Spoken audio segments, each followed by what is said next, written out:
हमारे पिछड़ा वर्ग प्रकोष्ठ को दोबारा से हमने रिवाइज किया है और सारी पार्टी का संगठन जो उसको रिवाइज कर रहे हैं उसमें को अच्छे दोस्तों को शामिल किया है।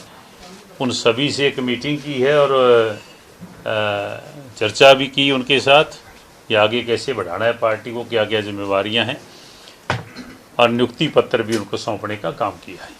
वैसे तो राष्ट्रीय अध्यक्ष जी बेटर बता पाएंगे उसके लिए, लेकिन जहाँ तक मुझे जानकारी है आदरणीय डिप्टी सीएम साहब ने वहाँ जो रोड शो किए, 2 दिन तो मैं भी उनके साथ था, सूरतगढ़ में, दाता रामगढ़ में, और कल भी उन्होंने 19 और 20 को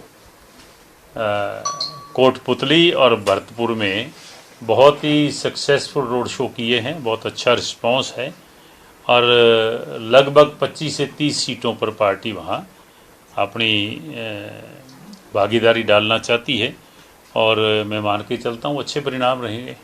नहीं, उसमें फतेहपुर से और दाता रामगढ़ से 2 टिकटें तो हमने राष्ट्रीय अध्यक्ष जी ने अनाउंस कर दी थी कई दिन पहले और दफ्तर के भी उनके मुहूर्त कर दिए थे। और अब भी एक लिस्ट जो है ना, बड़ी लिस्ट है, अभी बहुत जल्दी जो है ना डिक्लेयर की जाएगी। और ऐसे डे बाय डे जैसे साथी जुड़ रहे हैं, पूरा सर्च करके कोई नया प्रदेश है वहाँ नए सिरे से हम चुनाव लड़ रहे हैं बहुत अरसे के बाद।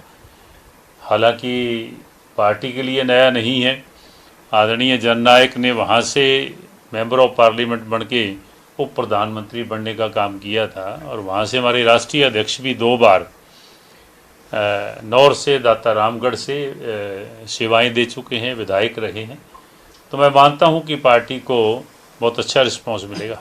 नेचुरली इसमें कोई दो राय नहीं है कि पार्टी दूसरे प्रदेश में लड़े, तीसरे में लड़े और आगे बढ़े। जैसे जैसे रिस्पांस मिलेगा तो हम लोग आगे बढ़ेंगे।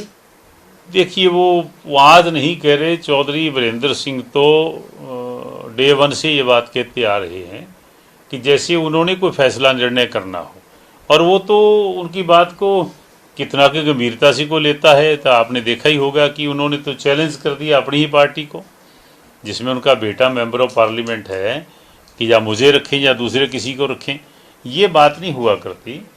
फैसले कोई एक व्यक्ति की मर्जी से नहीं होते, फैसले तो पार्टी समूह इकट्ठे होकर के लेता है। और भारतीय जनता पार्टी का मामला है, उनके एक कार्यकर्ता ने ये बात कही, वो किस नज़रिए से लेती है उसको। हमारे गठबंधन में कभी हमने फ़र्क नहीं आने दिया। बड़ी गंभीरता से हम लोगों ने गठबंधन धर्म को निभाया है और चल भी रहा है। हम घटक दल हैं एनडीए के, और ये मान के चलो कि हमारी तरफ से कोई कमी नहीं आएगी।